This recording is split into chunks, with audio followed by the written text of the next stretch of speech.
আসসালামু আলাইকুম ওয়া রাহমাতুল্লাহ। প্রিয় দিনী মুসলমান ভাই এবং বোনেরা, আপনার দুশমন, আপনার শত্রু যদি আপনাকে অনেক বেশি কষ্ট দেয়, আপনার বিরুদ্ধে চক্রান্ত করে, ষড়যন্ত্র করে, তাহলে শত্রুর নাম এই কাগজের মধ্যে লিখে তারপরে সূরা লাহাব 5 বার পরে ফু দিবেন। এই নিয়মে আপনার দুশমন আস্তে আস্তে করে নিস্তেজ হয়ে যাবে, দুর্বল হয়ে যাবে, আপনার দিকে তাকিয়ে থাকবে, আপনার কোনো ক্ষতি করতে পারবে না, আপনার কোনো দুশমনি করতে পারবে না আপনার সাথে। আল্লাহ তাআলা দুশমনের উপরে আপনাকে বিজয় দান করবেন। নবীজির উপরেও দুশমনেরা দুশমনি করতে চেয়েছিল, আল্লাহ তাআলা সূরা লাহাবের মাধ্যমে দুশমনদের উপযুক্ত জবাব দিয়ে দিয়েছেন। আল্লাহু আকবার কাবীরা। সেই লাহাব, সূরা লাহাব আপনি এই নিয়মে পাঠ করে যদি এই কাগজের মধ্যে দুশমনের নাম লিখবেন, তারপরে এই নিয়মে 5 বার পাঠ করে ওই কাগজের উপরে দুশমনের উপরে ফু দিবেন, দুশমনের নামের উপরে ফু দিবেন। দুশমন আস্তে আস্তে আপনার কাছ থেকে বিদায় নিয়ে যাবে, আপনাকে কোনো ক্ষতি করতে পারবে না, সে আপনার কাছে পরাজিত হবেই হবে। এটা একটি কার্যকরী এবং কার্যকর আমল, যার ফলাফল আপনি নিজেই দেখতে পারবেন। আল্লাহু আকবার কাবীরা।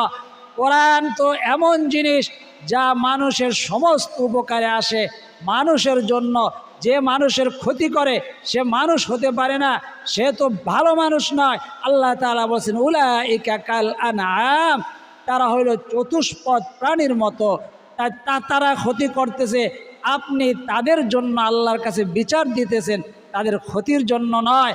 আপনি কোরআনের মাধ্যমে, আমলের মাধ্যমে আপনি এর জবাব আল্লাহ তাআলার কাছে দিতেছেন। আল্লাহ তাআলা আর বিচার করবে, কারণ আল্লাহ তাআলা কোরআনের মধ্যে জানায়া দিয়েছেন ওয়ানুনাজ্জিলু মিনাল কুরআনি মা হুয়া শিফাউন ওয়া রাহমাতুল লিল মুমিনিন। কোরআন তো শুধু নামাজ কালামের জন্যই নয়, কোরআন নাজিল করেছে এটা তোমাদের জন্য শেফা, রোগ মুক্তি। কোন রোগ? তোমাদের শারীরিক রোগ, মানসিক রোগ, দাম্পত্য জীবনের রোগ, সামাজিক রোগ। এই যে আপনি দুশমন কষ্ট দিতেছে, এটা একটা সামাজিক রোগ। এই রোগ থেকে আপনাকে মুক্ত করবেন রাহমাতুল লিল মুমিনিন, এবং মুমিনদের জন্য কোরআন হইল রহমত। আল্লাহু আকবার কাবীরা। চলুন আমরা সরাসরি আমলে চলে যাই। কিভাবে আমলটি করবেন? আমলের শুরুতে সর্বপ্রথম আপনি ওযু করে পাক পবিত্র হয়ে নেবেন এবং এমন একটা কাগজ সংগ্রহ করবেন, যেমন হোক একটা ছোট কাগজ সংগ্রহ করতে পারলেই হবে, যেখানে 2টা নাম লেখা যায়। তারপরে আপনি কি করবেন? ওযু করে নেবেন। তার আগে জানাই দেই, এটা কিন্তু একটি কোরআন হাদিসের ক্লাস চলতেছে, অন্য মানুষ পর্যন্ত কোরআন হাদিসের কথাগুলো পৌঁছানো আপনার আমার ইমানি দায়িত্ব। আমি চেষ্টা করতেছি, আপনি চেষ্টা হিসাবে কি করতে পারেন দেখেন, এমন একটা লাইক চিহ্ন আছে, ওই লাইকটা দিয়ে দেন, তাহলে গ্রোথ বেড়ে অন্যের কাছে পৌঁছাইতে সাহায্য হবে। তারপরে যদি পারেন কমেন্ট করলেন, আর জীবনে একবার যদি চ্যানেলটি সাবস্ক্রাইব করে বেল আইকনটি অন করে দিতে পারেন, সারা জীবনের জন্য আপনি আমাদের অনলাইন মাদ্রাসার একজন তোলাবা হয়ে যাবেন, একজন কোরআন হাদিসের ছাত্রছাত্রী হয়ে যাবেন। একটা টাকাও আমাদের দিতে হবে না, প্রতিদিন একটা করে আমলের ক্লাস পেয়ে যাবেন। দিনে হোক রাতে হোক দেখে নিতে পারলে দুনিয়ার জিন্দেগিও সহজ হয়ে যাবে, আখিরাতের জিন্দেগিও সহজ হয়ে যাবে। এবং যারা শেয়ার করতে পারেন বেশি বেশি শেয়ার করে দিবেন। চলুন আমরা আমলে চলে যাই। বলছিলাম শুরুতেই আপনি ওযু করে নেবেন। ওযুর শুরুতে অবশ্যই পড়বেন, আমার সাথে এখন বলেন বিসমিল্লাহির রহমানির রহিম।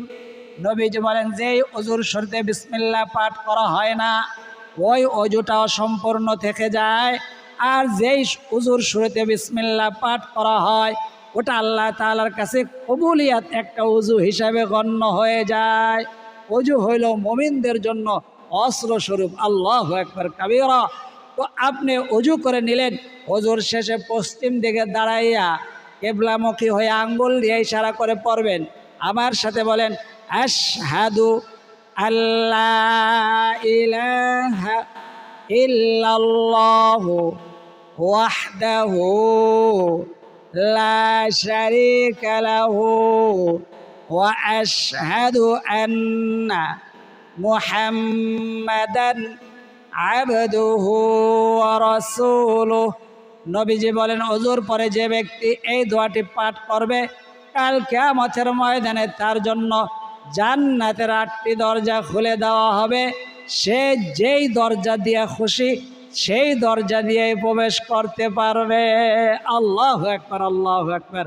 অতএব এই দোয়াটি মিস করবেন না, এটা আমাদের আমলের অংশ নয়।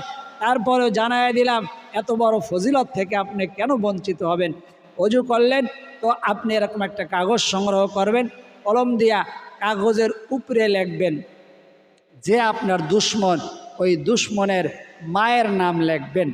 তারপরে নিচে লিখবেন দুশ্মনের নাম, দুশ্মনের মায়ের নাম, তারপরে দুশ্মনের নাম লিখবেন। তো কীভাবে লিখবেন দুশ্মনের নাম, দুশ্মনের মায়ের নাম? যেমন উপরে লিখলেন সকিনার ছেলে আক্কাস, সকিনা বেগম আক্কাস আলী, এটা একটা মানে বুঝাইলাম বোঝানোর জন্য। যে কোনো একটা নাম দিলেন, যে আপনার দুশ্মন তার নাম দিবেন। তো উপরে আপনার দুশ্মনের নাম সকিনা বেগম, দুশ্মনের মায়ের নাম, আর দুশ্মনের নাম মনে করেন আক্কাস আলী দিয়ে দিলেন নাম। তো এই কাগজটা হাতে নেবেন, হাতে নেয়া আপনি কেবলামুখী হয়ে বসবেন, কাগজটা সামনে রাখবেন। কাগজটা যেন উড়ে না যায় এর জন্য কিছু একটা ওজন দিয়ে রাখবেন। তারপরে সামনে রাখলেন, তারপরে আপনি আমল শুরু করবেন। শুরুতে আপনি ইস্তেগফার পাঠ করবেন। আমার সাথে এখন বলুন, এখন আমাদের সাথে বলবেন এখন, কারণ এগুলা কোনো কুফরি কালাম না। নাউযুবিল্লাহ, আস্তাগফিরুল্লাহ। কোরআনের মাধ্যমে আমল, কোরআনের মধ্যে আল্লাহ তাআলা শিখাই দিছে। সূরাতুল লাহাব, সূরাতুল লাহাবের অর্থটা কি জানাবো ইনশাআল্লাহ তাআলা যদি সময় থাকে। তো আপনি আগে কাগজটা সামনে রেখে নেবেন, তারপরে কাগজের উপরে দুশ্মনের মায়ের নাম, তারপরে মায়ের নিচে, মায়ের নামের নিচে দুশ্মনের নাম লিখলেন, তারপরে সামনে রাখলেন। তারপরে ইস্তেগফার পাঠ করবেন। আমার সাথে বলুন, আস্তাগফিরুল্লাহাল্লাযী লা ইলাহা ইল্লা হুয়াল হাইয়ুল কাইয়্যুম ওয়া আতুবু ইলাইহি লা হাওলা ওয়ালা কুওয়াতা ইল্লা বিল্লাহিল আলিয়্যিল আযীম। 5 বার পাঠ করবেন। যদি ইস্তেগফারটি বড় মনে হয় তাহলে ছোট যেটা আপনি পারেন ওই ইস্তেগফারটি পাঠ করবেন। যেমন আস্তাগফিরুল্লাহ ওয়া আতুবু ইলাইহি, আস্তাগফিরুল্লাহ ওয়া আতুবু ইলাইহি, আস্তাগফিরুল্লাহ ওয়া আতুবু ইলাইহি। 3 বার ইস্তেগফার পাঠ করবেন। তারপরে 3 বার দুরূদ শরীফ পাঠ করবেন। কোন দুরূদ শরীফটি? নামাজের মধ্যে যেই দুরূদ শরীফটি আপনি পাঠ করেন ওই দুরূদ শরীফটি আপনি পাঠ করবেন। আমি একবার বলে শোনাই দিতেছি, আমার সাথে যে যেখান থেকে শুনতেছেন, ওযু থাকুক না থাকুক, মা বোনেরা পিরিয়ডকালীন সময় আছেন তারাও বলতে পারবেন, কোনো সমস্যা নাই। বলুন, আল্লাহুম্মা সাল্লি আলা মুহাম্মাদিন ওয়া আলা আলি মুহাম্মাদ কামা সাল্লাইতা আলা ইব্রাহিম ওয়া আলা আলি ইব্রাহিম ইন্নাকা হামিদুম মাজিদ। আল্লাহুম্মা বারিক আলা মুহাম্মাদিন ওয়া আলা আলি মুহাম্মাদ কামা বারাকতা আলা ইব্রাহিম ওয়া আলা আলি ইব্রাহিম ইন্নাকা হামিদুম মাজিদ। দুরূদ শরীফটি পাঠ করবেন। কতবার? 3 বার পড়বেন। 3 বার ইস্তেগফার, 3 বার দুরূদ শরীফ।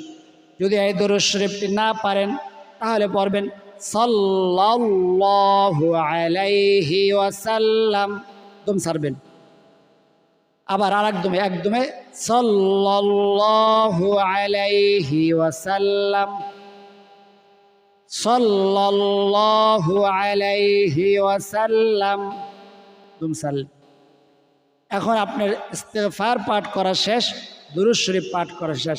এখন আপনি কাগজটা হাতের মধ্যে নেবেন, তারপরে সূরা লাহাব পড়বেন। প্রথমে আউযু বিল্লাহ সহ বিসমিল্লাহ পড়বেন, এর পরের বার যতবার পড়বেন ততবার শুধু বিসমিল্লাহ বলে সূরা লাহাব শুরু করবে। আমি প্র্যাকটিক্যাল দেখাই দিতেছি, এই যে কাগজটা হাতে নিলাম। আউযু বিল্লাহি মিনাশ শাইতানির রাজীম, বিসমিল্লাহির রহমানির রহিম। তাব্বাত ইয়াদা আবি লাহাবিন ওয়া তাব, মা আগনা আনহু মালুহু ওয়া মা কাসাব, সায়াসলা নারান যাতা লাহাবিন ওয়া ইমরাআতুহু হাম্মালাতাল হাতাব, ফি জিদিহা হাবলুম মিন মাসাদ। এই যে ফুটা দিলেন, মনে মনে নিয়ত করবেন, আর জবানে আপনি ফিসফিস আওয়াজে বলবেন বা জোরেও বলতে পারেন। তবে খেয়াল করবেন অন্য কেউ না দেখলে ভালো। হ্যাঁ, দেখলে অসুবিধা হবে, আমলের কোনো অসুবিধা হবে না। আপনাকে সন্দেহর চোখে দেখতে পারেন। এই জন্য ঘরের মধ্যে যে সময় মানুষ কম থাকবে সেই সময় আমলটা করার চেষ্টা করবেন। সেটা রাতে হোক, দিনে হোক, সন্ধ্যায় হোক, যে কোনো সময় আমলটি করতে পারবেন। তো আপনি ওই উপরে নাম লেখলেন সকিনা বেগম, নিচে নাম লেখলেন আক্কাস আলী বা আবদুল্লাহ। তো আপনি বলবেন, সকিনা বেগমের ছেলে আবদুল্লাহর জন্য আমি আমলটি করিতেছি। দিলেন সূরা লাহাব পড়ে একবার, এরকম 5 বার।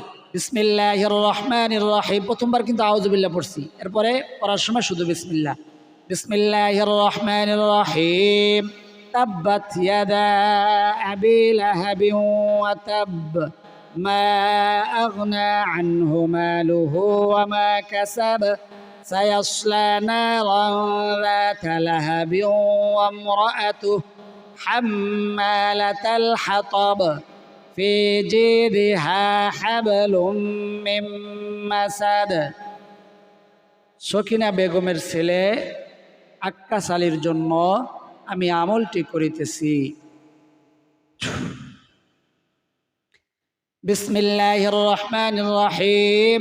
তাব্বাত ইয়াদা আবি লাহাবিন ওয়া তাব, মা আগনা আনহু মালুহু ওয়া মা কাসাব, সায়াসলা নারান যাতা লাহাবিন ওয়া ইমরাআতুহু হাম্মালাতাল হাতাব, ফি জিদিহা হাবলুম মিন মাসাদ। এরকম নাম বলে আবার ফু দিবেন। এরকম কতবার ফু দিবেন? 5টা ফু দিবেন, 5 বার সূরা লাহাব পড়ে। এখন আপনার যখন পড়া শেষ তখন আবার দুরূদ শরীফ পাঠ করবেন 3 বার। কোন দুরূদ শরীফটি? নামাজের দুরূদ শরীফটি। আমার সাথে বলেন, আল্লাহুম্মা সাল্লি আলা মুহাম্মাদিন ওয়া আলা আলি মুহাম্মাদ কামা সাল্লাইতা আলা ইব্রাহিম ওয়া আলা আলি ইব্রাহিম ইন্নাকা হামিদুম মাজিদ। আল্লাহুম্মা বারিক আলা মুহাম্মাদিন ওয়া আলা আলি মুহাম্মাদ কামা বারাকতা আলা ইব্রাহিম ওয়া আলা আলি ইব্রাহিম ইন্নাকা হামিদুম মাজিদ। এখন দুরূদ শরীফটি কয়বার পাঠ করবেন? 3 বার। সম্পূর্ণ নিয়মটা আবার আরেকবার বলে দেবো আমি। তো দুরূদ শরীফটা 3 বার পাঠ করতে যদি না পারেন, বড় দুরূদ শরীফটা না পারেন, তাহলে আপনি দুরূদ শরীফ পড়বেন একবার করে, একদমে একবারে পড়বেন, একবার পড়বেন, অর্থাৎ একটা দম নেবেন, একবার শেষ করবেন। যেমন সাল্লাল্লাহু আলাইহি ওয়াসাল্লাম, এখন দম ছাড়ছি, মাঝে কিন্তু দম ছাড়ি না, অর্থাৎ একদমে একবার পড়বেন, এভাবে 3 বার। সাল্লাল্লাহু আলাইহি ওয়াসাল্লাম, সাল্লাল্লাহু আলাইহি ওয়াসাল্লাম, 3 বার দুরূদ শরীফ পাঠ করা হইল। এখন আমাদের আমল শেষ। এখন এই কাগজটা আপনি কি করবেন? তবে একটা বিষয় আপনাদের জানাই দেই, মা বোনেরা যখন পিরিয়ডকালীন সময় থাকেন তখন এই আমলটা আপনারা করবেন না। এই কাগজের আমল যে নিয়ম দেখছি এই নিয়ম অনুযায়ী এই আমলটা আপনারা তখন করবেন না। পিরিয়ড থেকে ভালো হলে যে কোনো সময় নারী পুরুষ উভয় আমলটা করতে পারবেন বা অন্য কাউকে আমলটা করে দিতে পারবেন ইনশাআল্লাহ তাআলা, কোনো সমস্যা নাই। তারপরে এই কাগজটা আপনি কি করবেন, কাগজটা আপনি দাফন করে দিবেন। কাগজটা 1 হাত মাটির নিচে আপনি এটাকে মুড়িয়ে তারপরে দাফন করে দিবেন। দাফন করে দিবেন আর বলবেন অমুকের ছেলে অমুক আমার দুশ্মন, অমুকের ছেলে অমুক দুশ্মন, তার শত্রুতা, তার সমস্ত চক্রান্ত, তার সমস্ত রকম দুশ্মনী আমি মাটির নিচে দাফন করে দিলাম। আল্লাহ আপনি আমার এই দাফনকে কবুল করুন। আপনি এটা বলে দাফন করে দিবেন।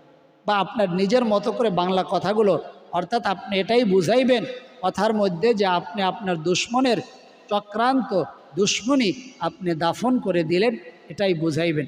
তারপর আল্লাহ তাআলার কাছে দোয়া করবেন, আল্লাহ অমুকের দুশ্মনীর থেকে আপনি আমাকে হেফাজত করেন। তো সম্পূর্ণ নিয়মটা আবার জানায় দেই সংক্ষেপে 2-1 মিনিটের মধ্যে ইনশাআল্লাহ তাআলা। প্রথমে আপনি কি করবেন, প্রথমে আপনি একটি কাগজ সংগ্রহ করবেন, তারপরে কলম দিয়া কাগজ দিয়া নাম লিখবেন। উপরে লিখবেন দুশ্মনের মায়ের নাম, নিচে লিখবেন ওই দুশ্মনের নাম। মায়ের নাম যেমন সকিনা বেগম, দুশ্মনের নাম যেমন আবদুল্লাহ বা আক্কাস আলী লেখলেন। লেখার পরে রাখলেন। তারপরে আপনি উজু করে আসবেন। তো উজু করে আসলেন, অজুর শুরুতে বিসমিল্লাহির রহমানির রহিম অবশ্যই পড়বেন। অজুর শেষে কালেমা শাহাদাতটি পড়বেন কেবলামুখী হয়ে দাঁড়াইয়া আঙুল দিয়ে আকাশের দিকে ইশারা করে। তারপরে আপনি এক জায়গার মধ্যে বসবেন। বসার পরে আপনি ইস্তেগফার পড়বেন, যে বড় ইস্তেগফারটি, ওই ইস্তেগফার যদি না পারেন তাহলে ছোট ইস্তেগফারটি পড়বেন। প্রত্যেক একদমে একবার, যেমন আস্তাগফিরুল্লাহ ওয়া আতুবু ইলাইহি। এখন দম ছাড়বেন, মাঝখানে দম ছাড়তে পারবেন, অর্থাৎ একদমে একবার করে পড়বেন। 3 বার পড়বেন 3 দমে, আস্তাগফিরুল্লাহ ওয়া আতুবু ইলাইহি। তারপরে নামাজের দুরূদ শরীফটি পাঠ করবেন 3 বার। নামাজের দুরূদ শরীফটি যদি বড় মনে হয় না পারেন তাহলে ছোট দুরূদ শরীফ একবার পড়বেন, একদমে একবার পড়বেন। সাল্লাল্লাহু আলাইহি ওয়াসাল্লাম, সাল্লাল্লাহু আলাইহি ওয়াসাল্লাম। 3 বার ইস্তেগফার, 3 বার দুরূদ শরীফ যখন শেষ হলো, আপনি এই কাগজটা হাতের মধ্যে নেবেন। ওই নাম লেখা, ওই নামের উপরে সর্বপ্রথম আউযু বিল্লাহ পড়বেন, তারপরে বিসমিল্লাহ পড়বেন, তারপরে সূরা লাহাবটা সম্পূর্ণ পড়বেন, পরে একটা ফু দিবেন। আবার শুধু বিসমিল্লাহ পড়বেন, আউযু বিল্লাহ প্রথমবারেই, এরপরে এবার শুধু বিসমিল্লাহ, বিসমিল্লাহির রহমানির রহিম তাব্বাত ইয়াদা আবি লাহাবিন, এরকম করে আবার একটা ফু দিবেন, শেষ হয়ে যাবে। এরকম 5 বার পড়বেন, 5টা ফু দিবেন। তারপর আবার দুরূদ শরীফ পড়বেন, নামাজের দুরূদ শরীফটা 3 বার। যদি নামাজের দুরূদ শরীফ না পারেন তাহলে ছোট দুরূদ শরীফটা প্রতি একদমে একবার, সাল্লাল্লাহু আলাইহি ওয়াসাল্লাম, সাল্লাল্লাহু আলাইহি ওয়াসাল্লাম। তারপরে আপনার আমল শেষ। আমল যখন শেষ হয়ে গেল তখন এটাকে মাটিতে দাফন করার সময়, অর্থাৎ মাটিতে পুঁতে দিবেন। প্রায় 1 হাত মাটি গর্ত করে এটার মধ্যে পুঁতে দিবেন। তখন বলবেন, আল্লাহ আমার দুশ্মনের সমস্ত দুশ্মনী চক্রান্ত আমি মাটির নিচে দাফন করে দিলাম, এই বলে মাটির নিচে দাফন করে দিবেন। তারপরে আপনি আল্লাহ তাআলার কাছে দোয়া করবেন, 5 ওয়াক্ত নামাজের সময় দোয়া করবেন। এমন মানুষ আছে দুশ্মনের দুশ্মনীতে চক্রান্তে তারা ঘরে থাকতে পারে না, এলাকায় থাকতে পারে না, বাড়িতে থাকতে পারে না। এদের এই দুশ্মনী কি জায়েজ আছে? এদের তো দাফন হবেই। আল্লাহ তাআলা নবীজিরও দুশ্মন ছিল, আল্লাহ তাআলা এই দোয়া শিখাইয়া দিছে, এই সূরা লাহাবের মাধ্যমে দুশ্মনকে দমন করেছেন। আপনারা যারা দোয়া চাইছেন দুশ্মনীর থেকে হেফাজত হওয়ার জন্য, তাদের জন্য দোয়া করব। আপনার দুশ্মন নাই, প্রকাশ্য দুশ্মন, অপ্রকাশ্য দুশ্মনের দেখেন অভাব নাই। যে আপনার সাথে সব সময় ঘরে, আপনি তাকে বন্ধু মনে করেন, সেও হতে পারে। এমন দেখছি আমরা পেপার পত্রিকা পড়িত যে সারা জীবন 12, 14, 15 বছর 2 যুগ যে বন্ধু ছিল, সেই বন্ধুর হাতেই বন্ধু খুন হয়েছে, আল্লাহ মাফ করুক। তো আপনার ওই দুশ্মনী, ওই আপনি জানেন না কে দুশ্মন, আপনার সন্দেহ হয়, তাহলে আমলটি করতে পারেন। তাতে কোনো কারো ক্ষতি হবে না। যদি দুশ্মনী না থাকে তার কোনো ক্ষতি হবে না। তো আপনারা যারা দোয়া চাইছেন তাদের জন্য আমরা দোয়া করব, হাত উঠাইয়া দোয়া করব। মোনাজাতের মধ্যে আপনি আমিন বলে শরীক থাকবেন। দোয়ার আগে আমরা 3 বার দুরূদ শরীফ পড়ি।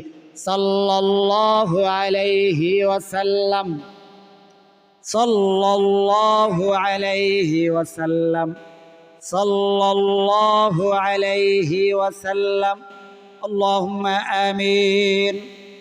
আলহামদুলিল্লাহি রাব্বিল আলামিন ওয়াল আখিবাতু লিল মুত্তাকিন ওয়াস সালাতু ওয়াস সালামু আলা আশরাফিল আমবিয়াই ওয়াল মুরসালিন ওয়া আলা আলিহি ওয়া আসহাবিহি আজমাইন। ربنا ظلمنا أنفسنا وإن لم تغفر لنا وترحمنا لنكونن من الخاسرين. رب ارحمهما كما ربياني صغيرا.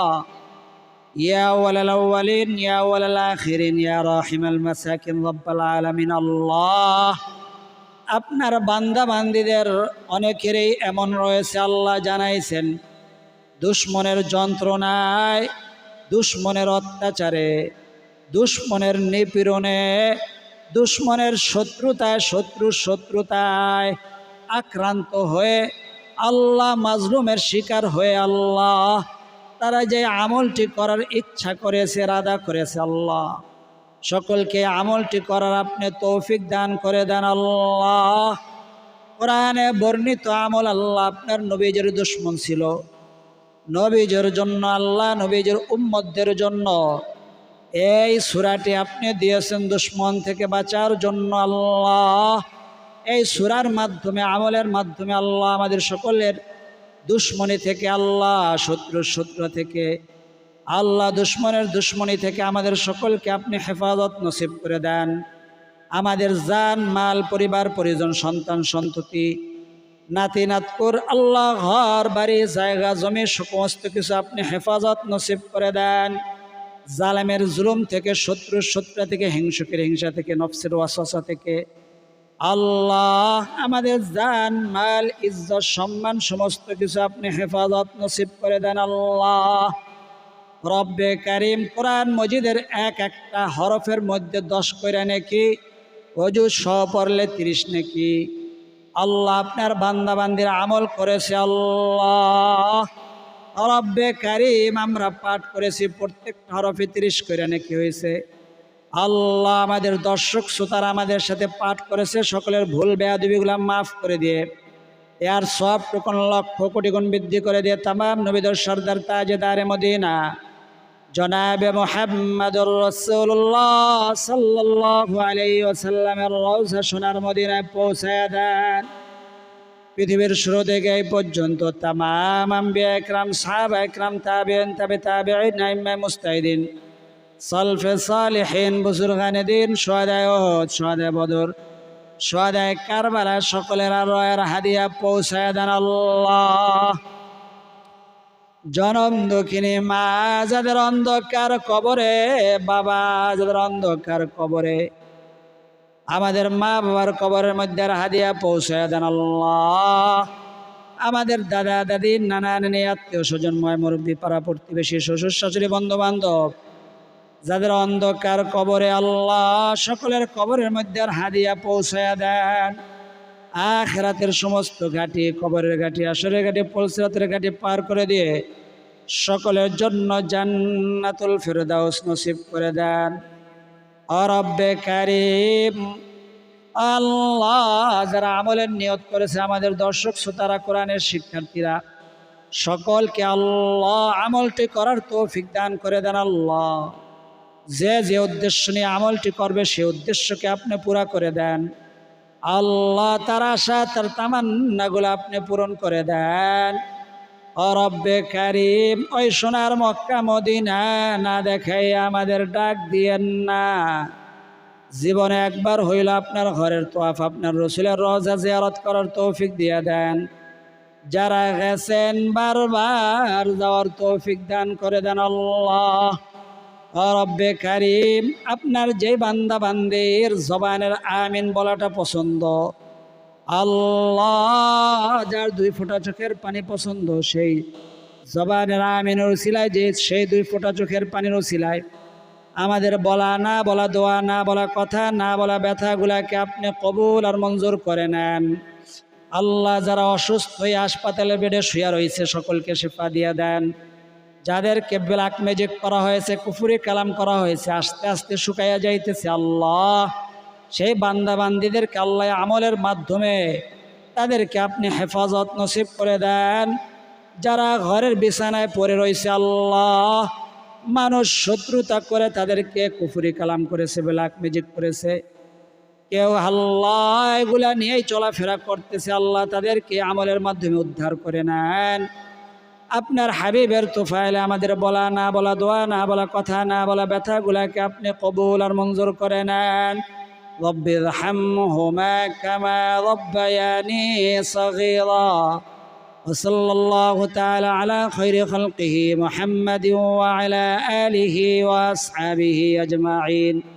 واجعل آخر كلمتنا عند الموت لا إله إلا الله محمد رسول الله صلى الله عليه وسلم. যাদের চোখের মধ্যে পানি আসছে, চোখের পানিটা ভাবে গালের মধ্যে মুছে দেন, এর দ্বারা অনেক ফায়দা আছে।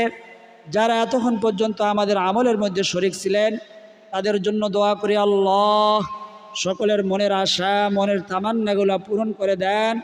সকলের দুঃখ কষ্ট যন্ত্রণাগুলো আপনি দূর করে দেন। আল্লাহ সকলের সমস্ত জরুরত, সমস্ত হাজতগুলোকে আপনি পূরণ করে দেন। যে যে উদ্দেশ্য নিয়ে আমলটি করার ইচ্ছা করেছে আল্লাহ, সেই উদ্দেশ্যকে আপনি সফল এবং কামিয়াব নসিব করেন। সকলকে সঠিকভাবে আমলটি করার তৌফিক দান করেন। সকলে বলি আমিন। আর যারা লিখতে পারি কমেন্ট বক্সের মধ্যে আমিন লিখে দেন এবং ভিডিওতে একটা লাইক দিয়ে দেন। আল্লাহ যারা কমেন্ট বক্সের মধ্যে আমিন লিখেছেন, অন্যদেরকে পৌঁছানোর জন্য ভিডিওতে লাইক দিয়েছেন, কমেন্ট করেছেন, তাদের জন্য হাত উঠাইয়া দোয়া করি, আল্লাহ তাদেরকে, আল্লাহ যারা আমাদের সাথে এতক্ষণ যুক্ত ছিল, যারা কমেন্ট বক্সে আমিন লিখেছে, ভিডিওতে লাইক দিয়েছে, আল্লাহ এই 3 শ্রেণী ব্যক্তিদেরকে কোটি কোটি টাকার মালিক বানায়া দেন, যাতে তারা ওই সোনার মক্কা মদিনা বারবার সফর করতে পারে, জিয়ারত করতে পারে, তওয়াফ করতে পারে, সেই তৌফিক দান করেন। সকলে বলি আমিন। আজ এই পর্যন্ত। আল্লাহ তাআলা চাইলে পরবর্তী আমলের ভিডিওতে আবার দেখা হবে। সেই পর্যন্ত আল্লাহ তাআলা সকলকে সুস্থ রাখুন, ভালো রাখুন, নিরাপদে রাখুন, এই দোয়া করি। আমিন। আসসালামু আলাইকুম ওয়া রাহমাতুল্লাহি ওয়া বারাকাতুহু।